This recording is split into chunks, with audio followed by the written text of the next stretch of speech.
শুভ সকাল আমার প্রিয় বন্ধুরা, কেমন আছো সবাই? আশা করছি সকলে অনেক বেশি ভালো আছো। আমরাও না বেশ ভালো আছি। এখানে রান্নার তোড়জোড় চলছে। সিমরান অনেক কান্নাকাটি করছে গা ধুতে যাবে বলে, তো সমুদ্রে নামবে আর কি। আমরা বলছিলাম রান্না বান্না করে খাওয়া দাওয়া করে একেবারে বার হব। ও মোটেই শুনছিল না, এক্ষুনি যাবে। তো যাই হোক, টাটকা টাটকা মাছ কিনে আনা হলো বাজার থেকে। এক্ষুনি মাছগুলো রান্না চড়িয়ে দেওয়া হলো। এখানে ভাজা মাছ করা হয়েছিল অনেক রকমের, সেখান থেকে আমরা সবাই মিলে খাচ্ছিলাম। তো দেখো, এক জায়গা থেকে আর এক জায়গায় এসে এরকম যদি পিকনিকের মতো করা হয় কত আনন্দ লাগে বলো তো। রান্না করছি, খাচ্ছি, ধারছি, ঘুরছি, ফিরছি, একটা বেশ আলাদা একটা আনন্দ। তো যাই হোক, এখানে আমাদের রাঁধুনি ছিল আমার হাজব্যান্ডের যে বন্ধু, তো সেই আর কি। সবাই মিলে গুছিয়ে গাছিয়ে দিচ্ছিল। আমি মশলা কটা করে দিয়েছি আর সব কিছু ওনারাই করে নিয়েছে। তো এখানে প্রচুর গল্প গুজব, আনন্দ, রান্না, আড্ডা, অনেক কিছু চলছে। আজ 2টো দিন হলো আমাদের দীঘায় আসা। তো পুরো কি বলবো, 2টো দিনে পুরো এতটা এনার্জি চলে এসছে মনে শরীরে, কি বলবো। সব কিছু মিলিয়ে একটা অসম্ভব সুন্দর দিন কাটছে। এখন চলে এসেছিলাম আবারও মোহনার দিকে। যেহেতু কাল সন্ধ্যায় এসেছিলাম, সেরকমভাবে কিছু পাইনি। এখন আবার সকাল সকাল আসলাম।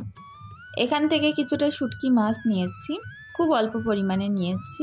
আবারও যখন আসবো আবারও নিয়ে যাব। এখন নিয়েটি আমরা আবার অন্য উদ্দেশ্যে যাচ্ছি, অন্যদিকে ঘুরতে। ঈশা আমার কোলেই ঘুমিয়ে পড়েছিল। তো চলো আরও কোন কোন জায়গায় যাই সব কিছু শেয়ার করব। সারা দিন আজ প্রচুর ঘুরেছি, সেভাবে না আর ভিডিও শ্যুট করা হয়নি। এখন দেখা হচ্ছে সেই সন্ধ্যাবেলা।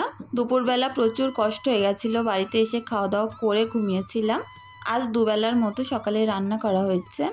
তো যেহেতু ডাল করা হয়েছে, তারপরে মাছ ঝোল করা হয়েছে, আর তার সঙ্গে ওল দিয়ে মাছ দিয়ে। ওলটা এত বড় ছিল, প্রায় 23 কেজি মতো ওজন ছিল। সেখান থেকে আমরা 1 কেজি এনে রান্না করেছিলাম, অনেক ভালো হয়েছিল। এখানে মন্দিরে ঢুকবো বলে এসছি, তো তার আগে জুতো রাখার ওই জায়গাটাই সুন্দর করে প্যাকেট সিস্টেম করে জুতো রাখছিল। তো চলে এসছি দীঘা জগন্নাথ মন্দিরে। প্রচুর বড় জায়গা আর প্রচুর ডেকোরেশন, প্রচুর জায়গা, যেটা ঘুরে শেষ করার মতো না।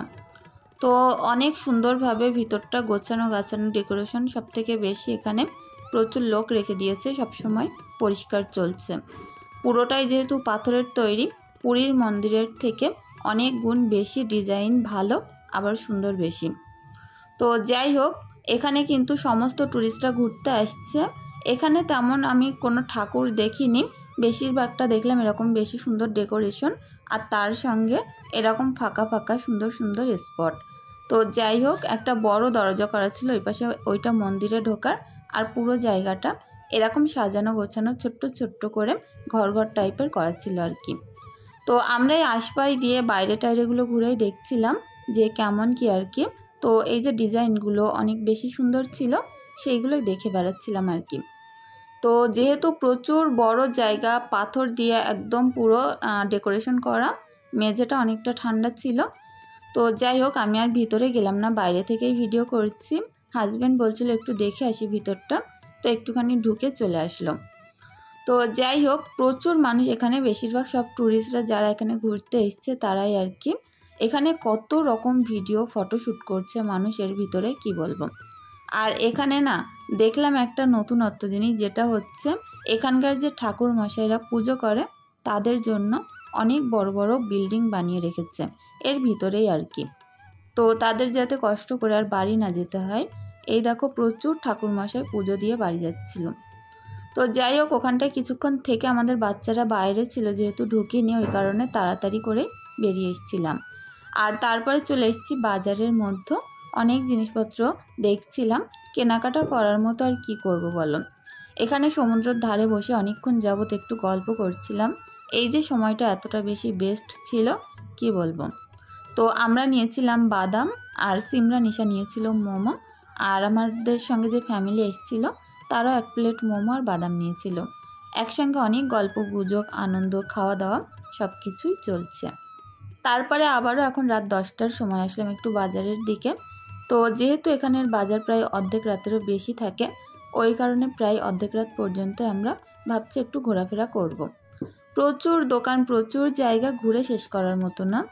আমার একটাই অসুবিধা হচ্ছিল, যেটা হচ্ছে ঈশাকে কোলে নিয়ে কেনাকাটা করা অনেকটা সমস্যা ছিল। হাজব্যান্ডই কোলে নিয়ে ঘুরছিল, তবে প্রচুর জ্বালাতন করছিল। আর যেহেতু বাচ্চা মানুষ, এত রাত পর্যন্ত বাইরে রাখা যায় না, নিয়ে ঘরে চলে এলাম। তো ঘরে এসে ভাবছিলাম একটু চা খাই, চা খেলাম, তারপরে রাতে আবারও একটু বেরিয়েছিলাম কেনাকাটা করতে। অনেক রাত হলে ঘরে আসলাম। এখন দেখা হচ্ছে পরের দিন সকালবেলা। তো দুদিনের ব্লগ একদিনে শেষ করে দেব, যেহেতু আমরা বাড়ি চলে যাচ্ছি। তারপর থেকে কাল থেকে তোমরা পাবে আমার বাড়ির ব্লগ।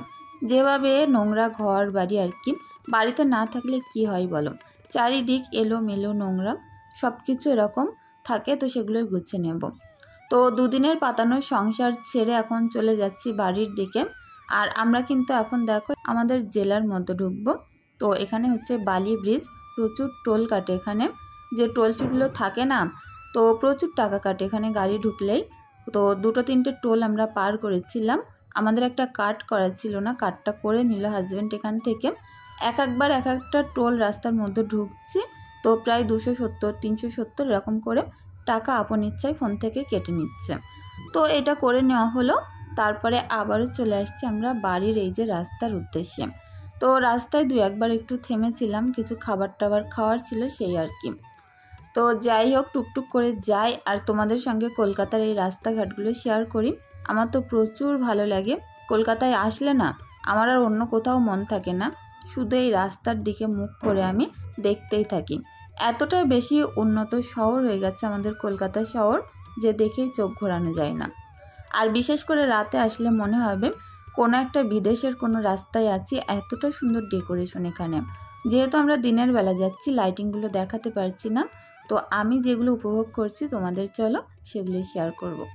ঈশার এদিকে দাঁত যন্ত্রণা হচ্ছিল, যেহেতু ক্যাডবেরি খেয়েছে, তো সেই আর কি, ক্যাডবেরি খেলে এরকম দাঁত যন্ত্রণা হয়।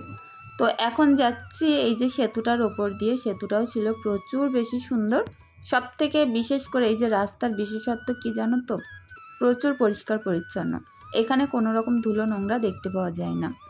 তো যাই হোক, পেরিয়ে আসলাম। তারপরে এখন এই যে জ্যামে আটকে যাচ্ছি। কলকাতার রাস্তা মানে জ্যাম।